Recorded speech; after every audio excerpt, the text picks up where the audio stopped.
Karyamu ku serahkan hidupku, murnikan dengan roh-Mu. Tuhan, Kau sempurna dalam rencana-Mu dan karya-Mu. Ku serahkan hidupku, murnikan dengan roh-Mu. Hidupku menggenapi firman-Mu, tanda mujizat sertai tiap langkahku. Kau bersamaku, di dalamku, jadi bukti kebesaran-Mu.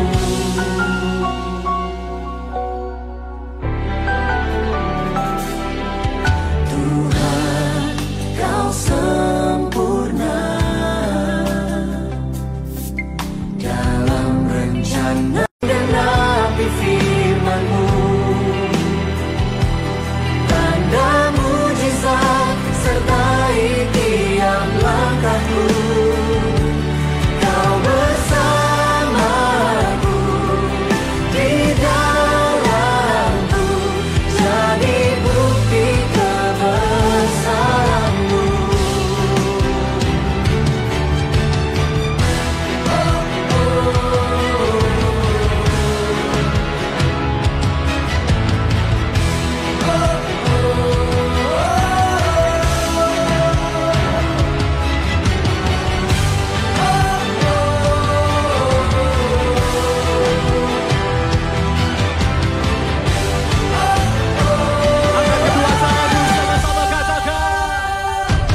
Hidupku menggenapi firman-Mu,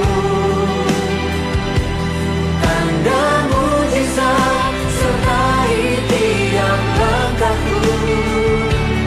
Kau bersamaku, di dalamku, jadi bukti kebesaran. Hidupku menggenapi firman-Mu, tanda mujizat sertai tiap langkahku.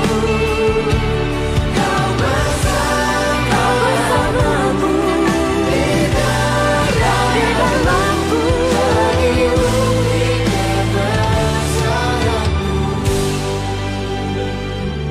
Kau bersamaku, di dalamku, jadi bukti kebesaran-Mu.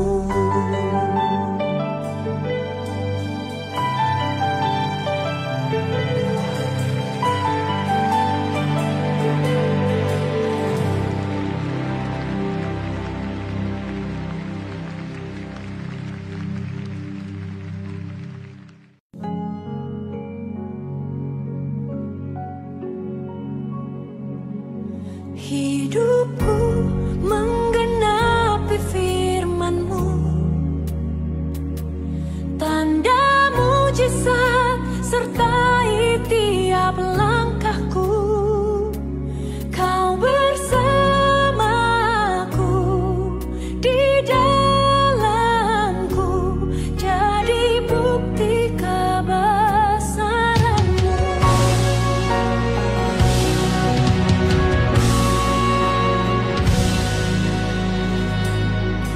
Tuhan, Kau sempurna dalam rencana-Mu dan karya-Mu. Ku serahkan hidupku, murnikan dengan roh-Mu. Tuhan, Kau sempurna dalam rencana-Mu dan karya-Mu. karya-Mu, ku serahkan hidupku, murnikan dengan Roh-Mu. Hidupku menggenapi firman-Mu, tanda mujizat sertai tiap langkahku. Kau bersamaku, di dalamku, jadi bukti kebesaran-Mu.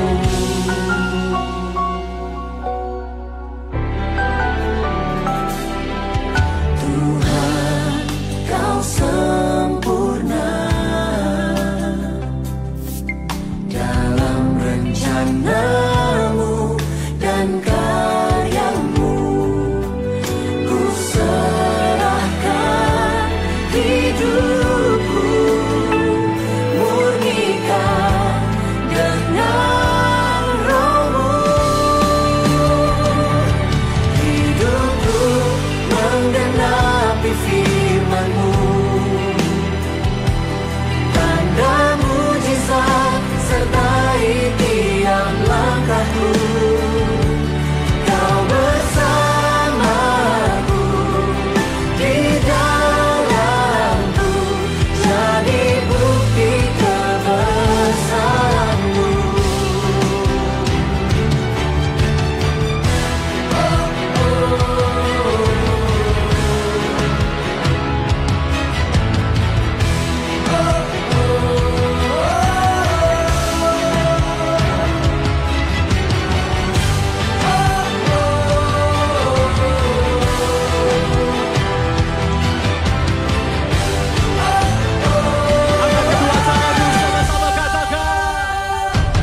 Hidupku menggenapi firman-Mu, tanda mujizat sertai tiap langkahku. Kau bersamaku, di dalamku, jadi bukti kebesaran-Mu. Menggenapi firman-Mu, amin. Tanda mujizat sertai tiap langkahku. Kau bersamaku, di dalamku, jadi bukti kebesaran-Mu. Kau bersamaku, di dalamku, jadi bukti kebesaran-Mu.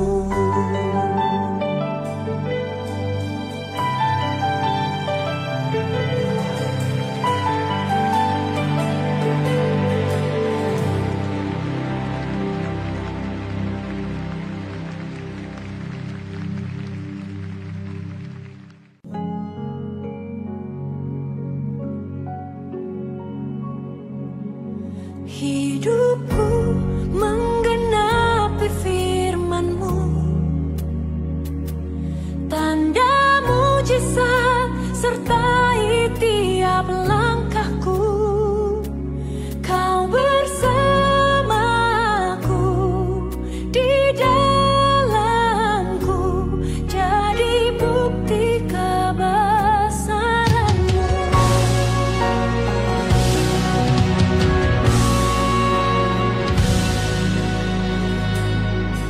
Tuhan, Kau sempurna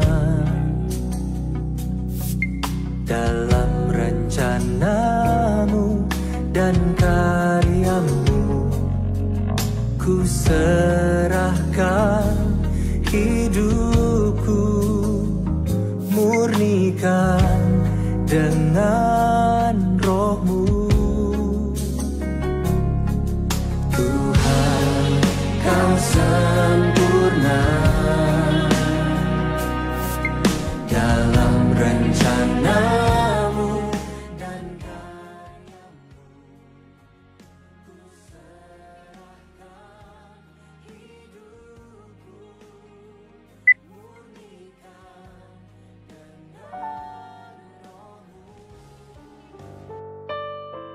Puji nama Tuhan Bapak Ibu, kami menyapa Shalom. Shalom Bapak Ibu yang di rumah yang menyaksikan live streaming. Haleluya. Sore hari ini kita kembali beribadah untuk memuji dan memuliakan namanya. Yang percaya boleh kita berikan tepuk tangan yang meriah buat Allah kita. Orang-orang yang diberkati Tuhan boleh kita bangkit berdiri Bapak Ibu. Haleluya. Kita akan meninggikan nama Tuhan. Kita berikan sekali lagi tepuk tangan yang meriah buat Allah kita. Haleluya. Allah bangkit, bersoraklah. Allah bangkit, bernyanyilah. Musuh dikalahkan, umatnya dibebaskan. Allah dahsyat di tempat kudusnya.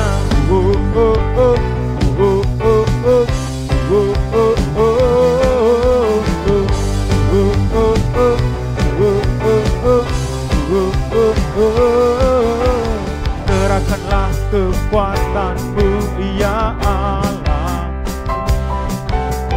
tunjukkanlah kuasa-Mu ya Tuhan. Serahkan musuh-Mu, selamatkanlah umat-Mu. Allah dahsyat di tempatku dibebaskan. Allah dahsyat di tempat kudusnya.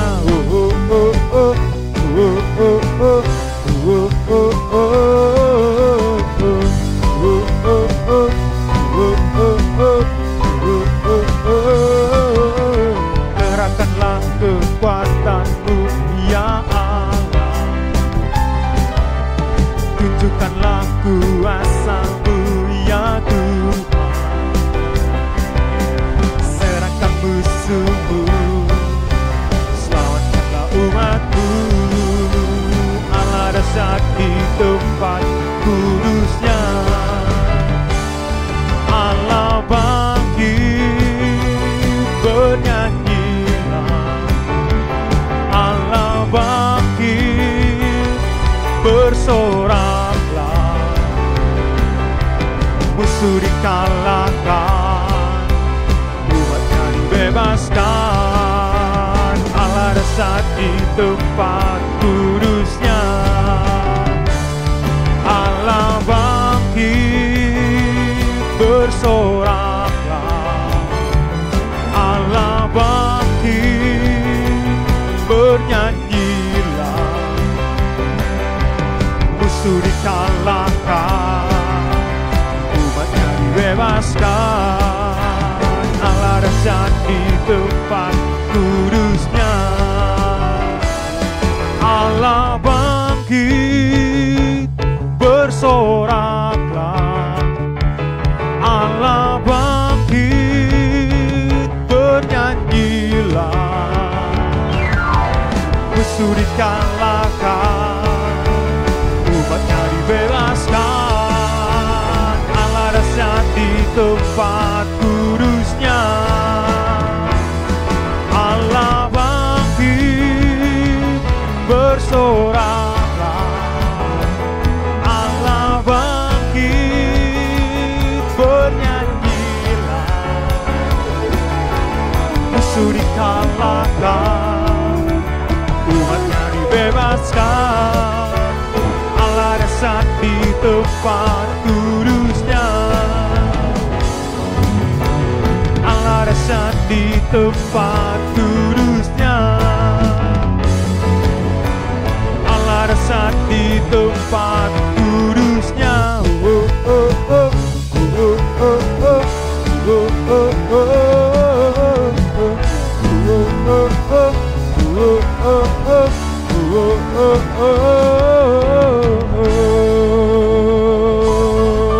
Tepuk tangan yang terbaik buat Allah kita. Sorakan haleluya. Silakan duduk kembali Bapak Ibu dengan hadirat Tuhan. Terima kasih Tuhan. Kami ingin bermazmur dan bernyanyi di hadapan-Mu lebih lagi. dan Kau boleh hadir menghampiri setiap kami Tuhan Yesus. Haleluya, haleluya. Ya Tuhanku, aku hendak bernyanyi bagimu selama ku hidup. Ya Allahku, aku hendak bermazmur bagimu selagi ku ada. Inilah yang ku renungkan setiap waktu, nyanyian pujian dan pengagungan kepadamu. Biarlah manis Kau denganku,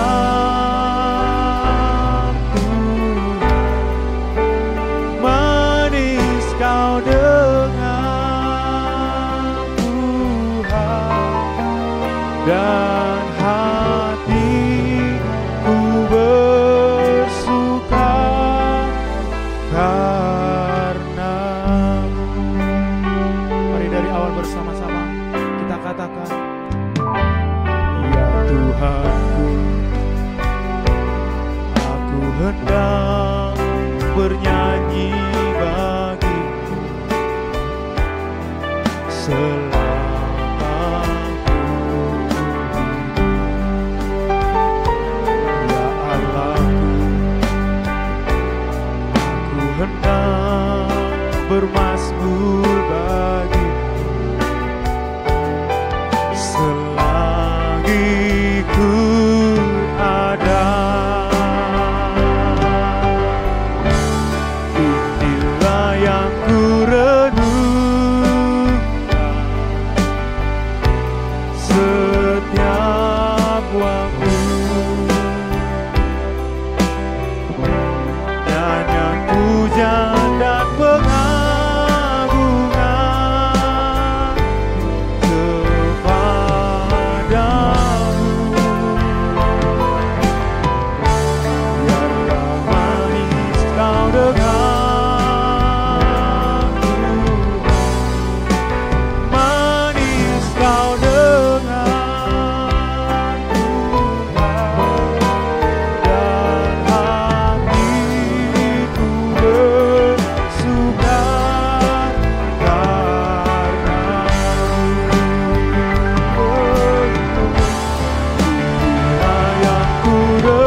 Kami bersuka Tuhan,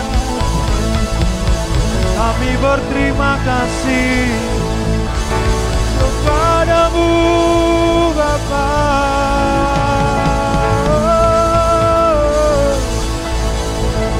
Haleluya, haleluya.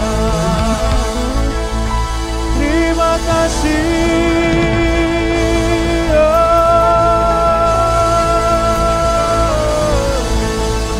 Kami bersuka karena kebaikan-Mu. Kami bersuka karena kemurahan-Mu Tuhan. Haleluya, haleluya, haleluya, haleluya. Oh, terima kasih. Haleluya. Dimuliakan,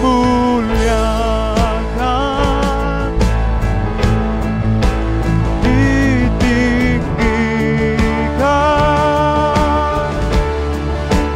Yesus Tuhan, Kau Rajaku yang bertata, yang berkuasa, Yesus Tuhan, Kau Rajaku. Kami muliakan, dimuliakan,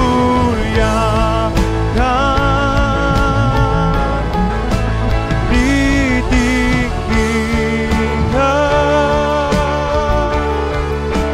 Yesus Tuhan, Kau Rajaku yang bertata, yang berkuasa, Yesus Tuhan, Kau Rajaku. Kami muliakan Kau Tuhan dari tempat ini. Dimuliakan,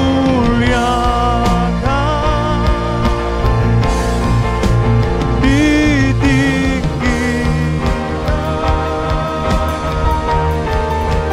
Yesus Tuhan, Kau Rajaku yang bertata,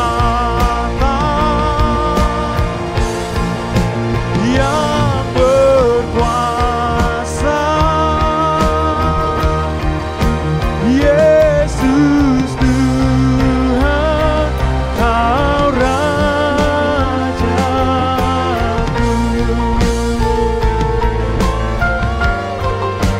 Yesus Tuhan, Kau Rajaku,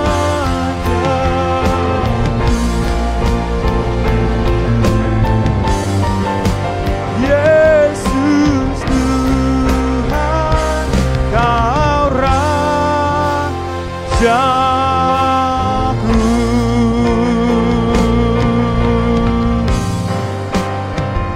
Haleluya.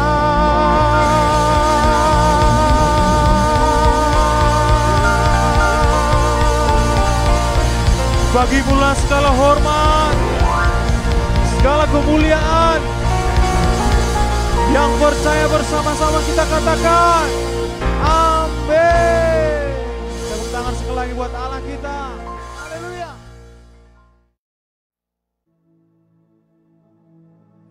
Shalom Bapak Ibu yang dikasihi Tuhan, dimanapun kita berada, beribadah sore hari ini. Sebelum kita mendengarkan firman, kita berdoa. Terima kasih Bapa di sorga yang memberikan kami waktu, kesempatan untuk kami boleh mendengarkan firman-Mu, sabda-Mu. Berbicaralah Tuhan bagi seluruh umat-Mu, bagi setiap jiwa-jiwa, bagi seluruh kawanan domba-Mu Tuhan. Hiburkanlah yang susah, berikanlah sukacita dan damai sejahtera bagi seluruh anak-anak-Mu, dan sembuhkanlah Tuhan yang sakit lewat kebenaran firman-Mu.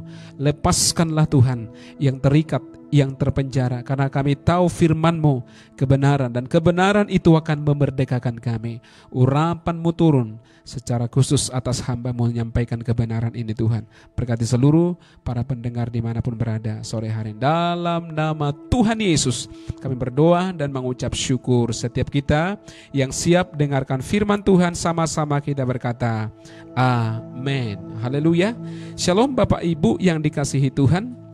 Saya percaya semuanya kita dalam pemeliharaan Tuhan apapun kondisi kita hari-hari ini, karena Tuhan kita adalah Tuhan yang berjanji, yang menyertai kita di setiap perjalanan kehidupan kita. Sore hari ini saya rindu membagikan satu kebenaran dari nasihat yang disampaikan oleh Rasul Paulus kepada jemaat di Korintus. Tertulis dari 1 Korintus pasal 10. 1 Korintus pasal 10 ayat 11, coba kita baca bersama-sama Bapak Ibu. Demikian firman Tuhan. Semuanya ini telah menimpa mereka sebagai contoh dan dituliskan untuk menjadi peringatan bagi kita yang hidup pada waktu di mana zaman akhir telah tiba. Nah saudara, kalau lihat perikop dari 1 Korintus pasal ke-10 ini adalah berbicara sejarah perjalanan bangsa Israel dari Mesir menuju tanah Kanaan. Ayat 11 dikatakan semua ini, perjalanan mereka ini sebagai contoh bagi kita yang dituliskan untuk menjadi peringatan bagi kita yang hidup pada waktu di zaman akhir telah tiba. Jadi sejarah perjalanan bangsa Israel Bapak Ibu dari Mesir menuju Kanaan ini adalah gambaran, alegori ya, atau hiasan perjalanan orang-orang yang percaya. Kedua, gambaran dari perjalanan orang-orang percaya dari bumi ini ke surga. Sejarah perjalanan bangsa Israel adalah gambaran orang-orang yang lahir baru, orang-orang yang baru lahir ya di dalam kerajaan surga ketika seseorang menerima Yesus sebagai Tuhan dan Juru Selamat sampai dia menjadi matang, menjadi bapa, menjadi ibu rohani saudara. Itulah sejarah perjalanan bangsa Israel. Dan yang terakhir, sejarah perjalanan bangsa Israel dari Mesir menuju tanah Kanaan. Ini adalah peta perjalanan setiap orang yang percaya kepada Kristus. Itu sebabnya posisi seperti apapun posisi kerohanian kita hari ini, kita harus belajar dari sejarah bangsa Israel. Tidak mempelajari sejarah perjalanan bangsa Israel dari Mesir menuju tanah Kanaan, itu artinya kita tidak peduli apakah kita nanti akan sama senasib dengan bangsa Israel. Tidak sama sampai Kanaan. Tapi bagi orang-orang yang mau sampai ke tanah perjanjian, tanah Kanaan, kalau kita bukan ke tanah Kanaan lahiria lagi, tapi kita dijanjikan Tuhan kepada satu tempat perhentian, satu tempat warisan, satu tempat kekekalan, Sion, yaitu surga yang dijanjikan Tuhan bagi kita. Kalau kita ingin memastikan perjalanan kita sampai ke sana, ada baiknya kita harus menggali sejarah perjalanan bangsa Israel ini Bapak Ibu. Karena dikatakan sebab perjalanan mereka adalah contoh dan peringatan bagi kita yang hidup pada waktu di zaman akhir telah tiba. Saudara, kalau kita lihat di dalam Alkitab ada kemiripan kondisi-kondisi yang kita hadapi hari ini dengan kondisi sejarah semua perjalanan bangsa Israel. Pertama kita buka dulu dari Keluaran pasal 5 ayat 1. Dalam Keluaran pasal 5 ayat 1 ya, bagi bangsa Israel yang dituntun Tuhan bagi bangsa Israel yang dibawa Tuhan dari Mesir menuju tanah Kanaan. Mereka adalah orang-orang yang sudah familiar dengan yang namanya tulah, dengan pandemi. Mereka sudah terbiasa melihat yang namanya virus yang menular atau tulah yang mengamuk, saudara. Kenapa? Kalau kita melihat, saudara, di Keluaran 5 ayat 1, sebelum mereka berangkat, mereka diberangkatkan dengan yang namanya tulah, dengan yang namanya penyakit sampar, saudara. 10 tulah harus terjadi. Nah, ketika itu terjadi, saudara, kenapa kondisi-kondisi ini diizinkan Tuhan? Apa maksud Tuhan mengizinkan sesuatu yang tidak baik kepada umat pilihan, kepada perjalanan kita, kepada tanah Kanaan? Apa yang membuat tulah atau pandemi seperti ini yang kita hadapi hari ini terjadi? Kenapa diizinkan Tuhan? Karena ada beberapa kali. Nah, kita belajar pelan-pelan dari kondisi Alkitab. Apakah ada kebenarannya atau apakah ada kesesuaiannya dengan kondisi kehidupan yang kita hidupi hari-hari ini. Di ayat 1 pasal 5, demikian firman Tuhan.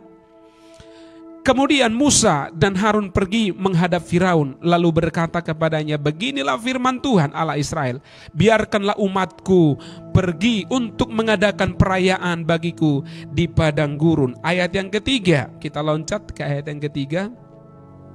Lalu kata mereka, Allah orang Ibrani telah menemui kami, izinkanlah kiranya kami pergi ke padang gurun 3 hari perjalanan jauhnya, untuk mempersembahkan korban kepada Tuhan Allah kami, supaya jangan nanti mendatangkan kepada kami penyakit sampar atau pedang. Yang pertama, kenapa dalam sejarah Alkitab, kenapa terjadi tulah, kenapa terjadi penyakit sampar yang menular, saudara? Yang pertama, karena ibadah tidak berjalan semestinya.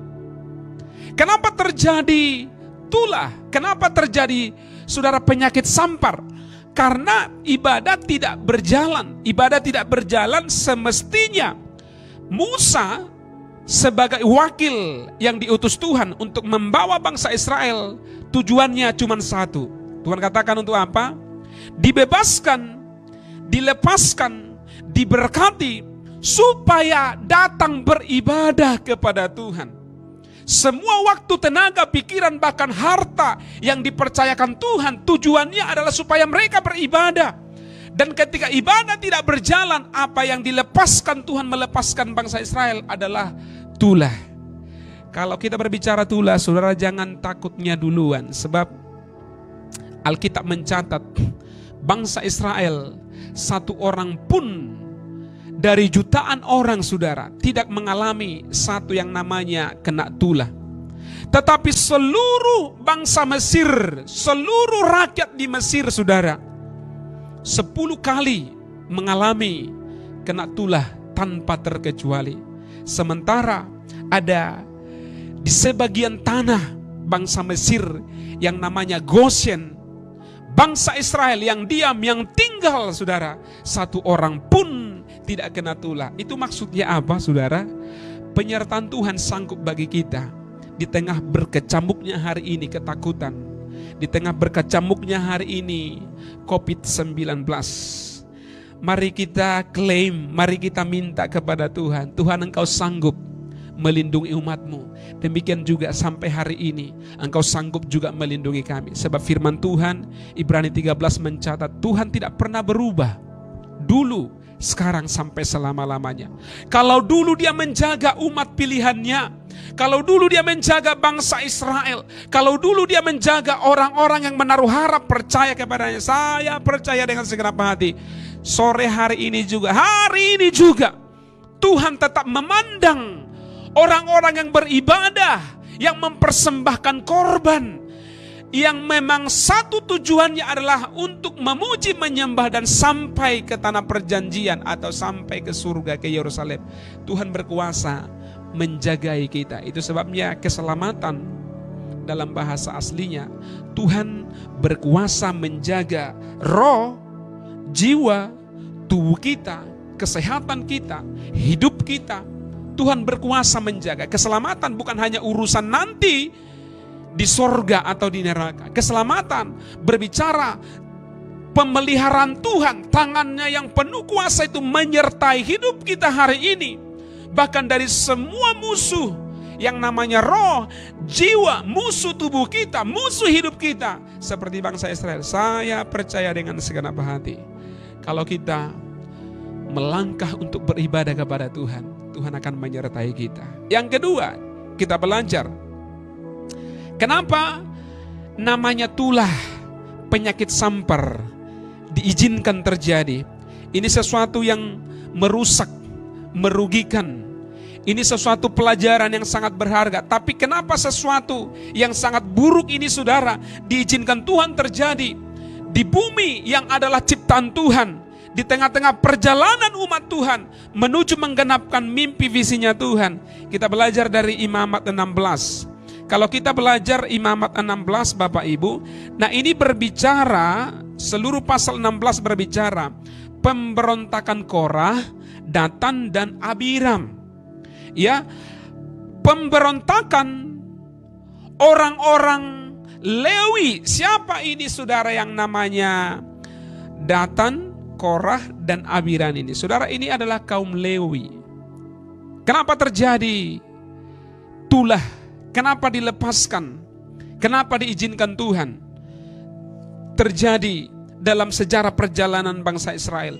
Karena Tuhan melihat ada hati yang memberontak, ada hati yang keras, ada hati yang menuntut, ada hati yang tidak puas kepada pimpinan, kepada Tuhan, dan kepada jawatan yang diberikan Tuhan kepada Musa. Sehingga kaum Lewi yang dipilih Tuhan, saudara, mereka tidak puas. Mereka berkata, Tuhan sudah ada di tengah-tengah kita. Bukan hanya Tuhan yang bisa, bukan hanya Musa yang bisa mendengarkan suara Tuhan, tetapi semuanya kita bisa mendengarkannya. Dan ketika ada sikap hati yang tidak benar ini, apa yang terjadi? Alkitab mencatat di Imamat 16, diizinkan Tuhanlah tulah, diizinkan Tuhanlah pandemi, saudara, diizinkan Tuhanlah mengamuk yang namanya tulah di tengah-tengah kerumunan bangsa Israel. Dan apa yang terjadi? Alkitab mencatat 14.700 orang dalam hitungan jam, tidak sampai satu hari, saudara, tergeletak bergelimpangan yang namanya korban. Kenapa diizinkan Tuhan? Dari sejarah perjalanan bangsa Israel, ini jadi satu peringatan bagi kita. Ternyata karena banyak pemberontakan yang tidak diinginkan Tuhan, pemberontakan, penganiayaan, saudara, kepada jawatan, kepada kerajaan, kepada utusan-utusan, kepada orang-orang yang sudah ditempatkan Tuhan. Bapak Ibu yang dikasihi Tuhan, coba kita baca di ayat 12. Imamat 16 ayat yang ke-12 dikatakan demikian. Adapun Musa telah menyuruh orang untuk memanggil Datan dan Abiram, anak-anak Eliab, tetapi jawab mereka, kami tidak mau datang. Saudara, setelah itu kedua kali dipanggil, dengan tegas mereka berkata, kami tidak mau. Saudara, orang-orang melayani, orang-orang yang dipilih. Ternyata, saudara, ini pelajaran bagi kita. Di antara umat Tuhan pun, di antara pelayan pun, bisa terjadi hati yang seperti ini, saudara. Ketika ini terjadi di dalam tubuh Kristus, ya Tuhan sendiri harus berurusan. Tuhan sendiri harus membenarkan ini. Dengan satu pelajaran, ini luar biasa menakutkan, ya, karena Tuhan sendiri langsung menghakimi seluruh keluarga kaum Lewi yang memberontak ini. 250 orang, saudara, tewas, ya, ditelan bumi. Bumi mengangakkan mulutnya, dan utuh hidup-hidup, saudara, ditelan oleh bumi, saudara. Tetapi yang anehnya, saudara, yang kita lihat, keesokan harinya, apakah bangsa Israel bertobat? Apakah orang Lewi ini bertobat, saudara? Ayat 41 dikatakan, kita baca Bilangan 16 ayat 41, ini satu pelajaran. Tidak boleh ada pemberontakan di dalam tubuh Kristus. Yang setuju katakan amin, Bapak Ibu. Tidak boleh ada pemberontakan di dalam kepala, di dalam tubuh, di dalam jawatan yang Tuhan sudah berikan. Karena ini satu pelajaran katanya untuk kita yang hidup di akhir zaman. Karena salah satu sifat karakter yang muncul di akhir zaman adalah pemberontak-pemberontak, saudara. Sifat karakter-karakter yang tidak mau tunduk dan taat tidak bisa diarahkan, saudara. Apa yang dinubuatkan oleh Paulus kepada Timoteus anak rohaninya. Ayat 41 kita baca demikian firman Tuhan. Tetapi pada keesokan harinya bersungut-sungutlah segenap umat Israel kepada Musa dan Harun. Katanya, kamu telah membunuh umat Tuhan. Saudara tahu, semalam ketika Musa berdoa, tunjukkanlah Tuhan siapa yang kau pilih, siapa yang kau utus. Dan doa Musa, kalau kematian pemberontak-pemberontak ini seperti kematian orang biasa, aku bukan orang yang dipilih Tuhan. Tetapi kalau kematian-kematian yang tidak wajar, maka Musa berkata, aku adalah orang yang diutus Tuhan. Dan betul Bapak Ibu, belum pernah seperti itu kejadian, orang mati ditelan, mulut bumi, saudara, terbelah, tanah terbelah, dan seluruh keluarga, harta kekayaan semua masuk ke dalam perut bumi, saudara. Tetapi besoknya mereka juga bersungut-sungut. Kejadian yang semalam, kematian orang pemberontak-pemberontak, saudara, bangsa Israel mengaitkannya bahwa Musa lah yang membunuhnya. Dan mereka menista Musa, saudara. Apa yang terjadi? Sungut-sungut ini Tuhan bawa. Sebenarnya bukan keinginan Musa membawakan ini ke hadapan Tuhan, tapi Tuhan sendiri mendengarkan persungut-sungutan itu, saudara. Akhirnya apa yang terjadi, Bapak Ibu dikasih Tuhan? Lalu Tuhan katakan kepada Musa, menyingkirlah Musa. Kamu sudah lihat sikap keras tengkuk bangsa Israel ini. Beberapa kali diberikan kesempatan, tetapi mereka tetap tidak mau diajar, dituntun oleh Tuhan. Selalu mereka mengedepankan yang namanya daging pemberontakan mereka. Dan akhirnya apa yang terjadi, Bapak Ibu dikasihi Tuhan? Tuhan katakan, Tuhan lepaskan penyakit sampar terjadi di tengah-tengah bangsa Israel. Kenapa, saudara? Hati-hati sekali lagi, karena hati umat pilihannya, hati orang-orang yang sudah dikuduskan, disucikan, tetapi memilih sifat karakter seperti orang dunia. Bahkan, saudara, ketika orang-orang Lewi ini mau menunjukkan taringnya, menunjukkan bahwa mereka sanggup berjalan tanpa Musa, orang-orang Lewi ketika pemimpin ini, saudara, yang namanya Korah, Datan, dan Abiram, mereka berkata, lihat umat itu, mereka semua mendukung kami. Betul, seluruh umat itu menentang yang namanya dua orang yang berdiri utusan Allah. Bukan berarti kalau kita disupport, didukung oleh semua orang, saudara, itu adalah sudah pilihan Tuhan. Demokrasi belum tentu itu suara Tuhan, tetapi orang yang dipilih Tuhan akan membawakan keinginannya. Saudara yang kasih Tuhan, kalau orang mendukung, kalau orang mensupport, kalau di tangan kita kekuasaan, di tangan kita kepemimpinan, kalau bukan itu datangnya daripada Tuhan. Sekali lagi, jangan-jangan kita sedang memberontak kepada Tuhan. Itu sebabnya, saudara yang kasih Tuhan, diizinkan Tuhan itulah terjadi. Pemberontakan di dalam tubuh Kristus, di dalam hati kita, Tuhan mau membedahnya, saudara. Tuhan mau membersihkannya di akhir zaman, supaya setiap kita hari-hari ini memiliki hati yang lembut seperti Musa. Kenapa dikatakan dalam firman Tuhan Musa itu memiliki hati yang lembut? Coba bayangkan ketika Tuhan sudah menghakimi orang, Musa sendiri bilang sama Tuhan, Tuhan, janganlah aku berdiri atas mereka. Kalau Tuhan tidak membawa mereka ke surga, lebih baik. Kalau Tuhan tidak membawa mereka ke tanah Kanaan, lebih baiklah hapuskan namaku. Ketika Tuhan sudah mau menghakimi Musa tetap berlutut, berdoa, memuji, menyembah, bersyafaat kepada Tuhan Bapak Ibu. Ketika Tuhan sudah menghakimi, tetapi hati pemimpin yang namanya luar biasa ini, yang namanya Musa ini, mampu meneduhkan, meminta, memohon kepada Tuhan. Hari-hari ini bagaimana sikap kita dengan orang-orang yang berdosa, orang-orang yang memberontak, orang-orang yang tidak peduli, bahkan orang-orang mungkin yang menzolimi kita, orang-orang yang menggoncang-goncang jabatan kita. Bagaimana hati kita ketika mereka kena tulah, ketika mereka mendapatkan musibah malapetaka? Apa yang ada dalam hati kita? Musa menunjukkan hatinya melebihi hati semua orang, belas kasihannya, kasihnya, cintanya. Karena dia begitu lama, begitu intens bergaul, bersekutu dengan Tuhan, hatinya menyatu dengan hati Tuhan, belas kasihannya, pikirannya menjadi pikiran, dan hatinya menjadi hati Tuhan.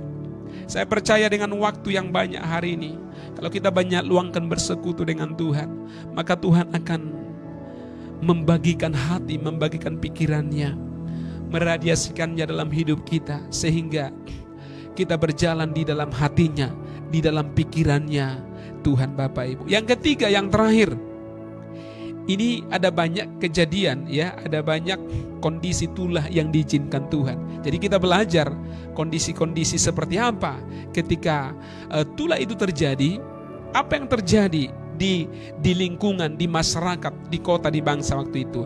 Yang ketiga, yang terakhir, 2 Samuel 24. 2 Samuel 24 itu menceritakan di ayat 1, coba kita baca 2 Samuel 24 ayat 1. Bangkitlah pula murka Tuhan terhadap orang Israel. Ia menghasut Daud melawan mereka. Firman-Nya, pergilah, hitunglah orang Israel dan orang-orang Yehuda. Ada sesuatu yang menghasut Daud. Sebenarnya Daud lurus, tulus hatinya. Tetapi karena Tuhan murka melihat bangsa Israel, Tuhan mencari gara-gara. Tuhan sengaja mempengaruhi Daud. Hitung bangsa Israel.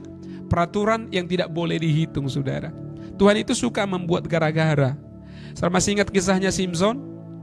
Tuhan sengaja buat skenario supaya bangsa Israel, supaya orang Palestina dihukum karena memang mereka adalah orang yang tidak memberikan belas kasih, tidak memberikan kemurahan kepada bangsa Israel. Kita masih juga ingat kisahnya Daud, kita masih ingat kisahnya Goliat. Tuhan selalu membuat skenario, sepertinya ya tidak baik, tapi Tuhan ada di situ untuk mengubah itu jadi kebaikan bagi satu orang, penghukuman bagi orang yang bersalah dan yang berdosa. Nah, di Samuel 24, kenapa dosa kesombongan yang muncul, yang dilakukan oleh Daud, Alkitab katakan, ya, di ayat 24, bangkitlah pula murka Tuhan terhadap orang Israel. Ia menghasut Daud melawan mereka. Jadi Tuhan yang sengaja, ya, mempengaruhi hatinya Daud supaya melakukan satu tindakan. Dan karena tindakannya itu, saudara, apa yang terjadi? Tuhan melampiaskan penghukuman kepada bangsa Israel yang tidak taat kepada Tuhan. Bapak Ibu yang dikasihi Tuhan, kenapa tulah terjadi ketika musuh menghasut? Saya percaya rencana Tuhan, kehendak Tuhan di akhir zaman ini, gereja akan bersinar seperti yang dinubuatkan Yesaya 60. Akan bangkit menjadi terang, bukan terang yang biasa. Gereja akan memulihkan segala sesuatu. Gereja akan dipulihkan segala sesuatu. Gereja akan menjadi kepala. Ada kebangkitan, ada satu kebangunan, ada satu persiapan, ada satu kemuliaan, kepercayaan yang besar yang diberikan Tuhan. Itu sebabnya iblis seperti menginterupsi, samar seperti kisahnya Ayub. Bisa nggak digagalkan rencana ini? Bisa nggak diubah planning ini, saudara? Ada sesuatu yang mengubah haluan, sejarah perjalanan gereja, kebangkitan, kebangunan saudara, ada sesuatu yang membelokkan, ada sesuatu yang mengambil kesimpulan, mengambil keuntungan dalam kondisi pesta yang luar biasa ini. Karena kita melihat hari-hari ini luar biasa, orang-orang mencari Tuhan, tapi di tengah-tengah seperti itu terjadi tiba-tiba saudara, 2020 kita tidak tahu, tiba-tiba berubah suasananya semuanya. Saudara, secara perjalanan bangsa Israel ini mengajar kita, manakala itulah terjadi, ya, kalau mezbah tidak dibangun, tidak berjalan semestinya, kalau ibadah tidak berjalan semestinya, Tuhan bisa izinkan sesuatu Bapak Ibu. Jangan karena saudara kondisi ini jadi kurang kesetiaan kita beribadah, membangun mezbah, menolong orang lain, memberi, berkorban, memberikan persembahan, persepuluhan. Jangan karena kondisi ini, justru bagi orang tertentu ini diinstruksi Tuhan memperbaiki ibadah kita, memperbaiki mezbah kita kepada Tuhan. Yang kedua, Tuhan mau di dalam tubuhnya, di dalam gerejanya, jangan ada pemberontakan. Jangan ada saudara kepentingan daging, sama seperti ketika pemimpin ini yang ada di dalam tubuh Kristus, dalam tubuh umat pilihan Tuhan ini saudara, mereka sudah dipilih tapi mereka tidak puas, sehingga mereka minta lebih lagi saudara. Ketika pemberontakan terjadi saudara, Tuhan harus luruskan. Bagaimana caranya saudara? Tuhan adalah Bapa yang baik, yang maha tahu bagaimana cara memperbaiki, membedah sesuatu saudara. Tuhan sedang memperbaiki hati kita, hidup kita, pikiran kita hari ini. Dan yang terakhir saudara, ketika ada yang meminta, ketika ada yang menyabotase, ketika ada interupsi saudara, ketika ada sesuatu yang menghasut, musuh bisa, sesuatu yang tidak baik bisa itu terjadi. Sama seperti kisahnya Ayub. Itu sebabnya saya percaya di tengah-tengah yang tidak baik hari ini, kondisi yang tidak baik, kondisi yang menakutkan hari ini, saya percaya Tuhan sedang bekerja di balik layar. Tuhan sedang menenun, Tuhan sedang membangunkan, Tuhan sedang membedah, Tuhan sedang memperbaiki segala sesuatu. Kondisi 2, 3, 4 bulan ini saudara, pastikan hati kita diperbaiki, hidup kita diperbaiki, motivasi kita diperbaiki, pikiran kita diperbaiki, mezbah kita diperbaiki, api kita semakin menyala kepada Tuhan, sehingga pelajaran yang mahal ini diizinkan Tuhan terjadi. Tapi kalau kita belajar, rasanya Tuhan tidak rugi. Saya sendiri pun sebagai gembala, rasanya saya tidak rugi. 2, 3, 4 bulan ditutup, asal mezbah, ibadah di mana-mana dikobarkan hari. Tidak masalah, tidak apa-apa. Asal rumah kita jadi banyak, rumah doa, mezbah kita jadi banyak, mimbar kita jadi banyak. Saya percaya 3 pelajaran ini yang diizinkan Tuhan. Tetapi ketika itu terjadi, selalu musim yang baru. Ketika kita sambut dengan perubahan, perbaikan, restorasi segala sesuatu, maka kita akan melihat musim yang baru ada di depan kita. Saya percaya dengan segenap hati saudara, setelah pandemi ini berlalu, maka ini akan awal musim yang baru. Bahkan Pentakosta ketiga ya akan kita alami, ya, di mana kita akan melihat hal-hal yang ajaib, hal-hal yang luar biasa dikerjakan Tuhan. Siapkan hati kita, perbaiki mezbah kita, perbaiki ibadah kita, perbaiki hati kita, motivasi kita, hidup kita. Maka berkat akan kita dapat ketika penghukuman bagi orang fasik, orang-orang yang tidak mengenal Tuhan. Tetapi bagi anak-anak Tuhan, Tuhan sedang memperbaiki kita, memperbaiki tangan kita untuk menjernihkan mata kita, melihat kemana kita harus tertuju saudara, apa yang harus kita dengarkan, sehingga kita dapat melanjutkan perjalanan kita semakin hari semakin kuat. Tuhan Yesus memberkati kita. Mari kita tundukkan hati kita. Terima kasih Tuhan, kami bersyukur buat kebenaran firman-Mu yang kami dengarkan sore malam hari ini. Biar kami belajar seperti umat-Mu bangsa Israel, karena firman-Mu mengingatkan kami sore hari ini. Perjalanan bangsa Israel dari Mesir menuju tanah Kanaan menjadi satu contoh peringatan bagi kami. Agar kami fokus membangun mesbah, agar kami beribadah dengan takut dan gentar kepadamu. Sebab ketika Tuhan melepaskan, membebaskan kami adalah untuk kesenangan-Mu, untuk datang beribadah, memuji, menyembah. Tuhan ingin ingatkan juga kami supaya tidak ada pemberontakan, ketidakpuasan di dalam hati kami, persepsi kami tentang Tuhan. Sebab Engkau adalah Tuhan yang baik. Kami tidak cemburu kepada orang-orang di sekeliling kami. Izinkan kami Tuhan memiliki hati yang lembut seperti hati-Mu, seperti Musa ya Tuhan, sehingga belas kasih yang ada pada kami ketika kami melihat orang-orang berdosa dalam kematian, ketika kami melihat Tuhan penghakiman. Oh Tuhan, berikan kami belas kasih, berikan kami hati yang bersyafaat, berikan kami Tuhan kemampuan untuk kami berdiri, berdoa, memanggil nama-Mu Tuhan, sehingga Engkau berbelas kasih kepada orang-orang, kepada jiwa-jiwa di sekeliling kami Tuhan. Dan biarlah Tuhan, kalaupun musuh mereka-rekakan yang jahat hari-hari ini, tetapi kami yakin dan percaya Tuhan yang kami sembah Allah Tuhan yang bekerja dalam segala sesuatu, mendatangkan kebaikan bagi kami. Kami tahu Tuhan bahwa musim yang baru akan datang. Kami tahu Tuhan sesuatu yang ilahi sedang Tuhan perbaiki dalam diri kami. Engkau sedang membedah hati kami, hidup kami, membedah hati kami, gereja-Mu, seluruh kehidupan kami, sehingga kami disiapkan menyongsong musim yang baru, menerima perkenanan yang baru. Persiapkan seluruh umat-Mu, anak-anak-Mu, hamba-hamba-Mu untuk masuk di dalam kegerakan yang baru ini Tuhan. Terima kasih Tuhan Yesus, terima kasih Allah Roh Kudus. Kami berdoa seluruh umat-Mu, berkati dimanapun mereka berada. Lindungi seperti Engkau melindungi umat-Mu bangsa Israel ya Tuhan, dari setiap tulah, dari setiap penyakit sampar yang sedang mengamuk hari-hari ini. Berkati lingkungan kami, berkati kota kami Tuhan, berkati bangsa dan negara kami, berkati para pemimpin-pemimpin kami, berkati para pemimpin-pemimpin rohani kami Tuhan. Kami ulurkan tangan kami Tuhan, kami memberkati kota kudus-Mu, kami berkata Shalom Yerusalem, diberkatilah Engkau, dan biarlah berkat yang Tuhan sediakan bagimu turun juga, melimpah mengalir atas bangsa, atas kota, bahkan atas seluruh umat-Mu, atas seluruh kehidupan kami.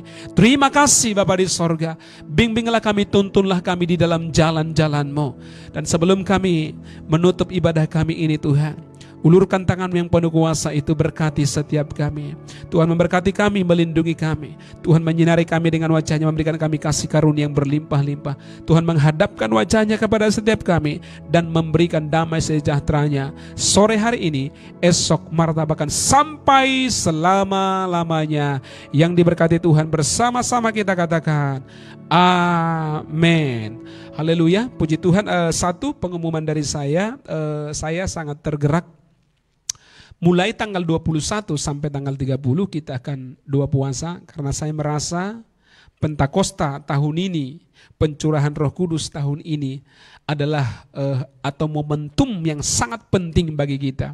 Ada sesuatu yang baru yang Tuhan mau perlihatkan, Tuhan tuntun, Tuhan bawa kita ke sana. Itu sebabnya saya mengajak seluruh para pelayan, hamba-hamba Tuhan, mulai tanggal 21 sampai 30 kita berdoa dan puasa, dan setiap malam jam 7 malam kita akan dituntun dari tempat ini, ya, supaya kita boleh menerima pengurapan, kepenuhan Roh Kudus, sehingga kita maju kepada janji Tuhan, ladang yang sudah disediakan bagi setiap kita. Siapkan hati, siapkan hidup saudara, siapkan kesehatan. Tuhan akan menolong, memberkati kita semuanya. Shalom Bapak Ibu, Tuhan Yesus memberkati. Haleluya, haleluya.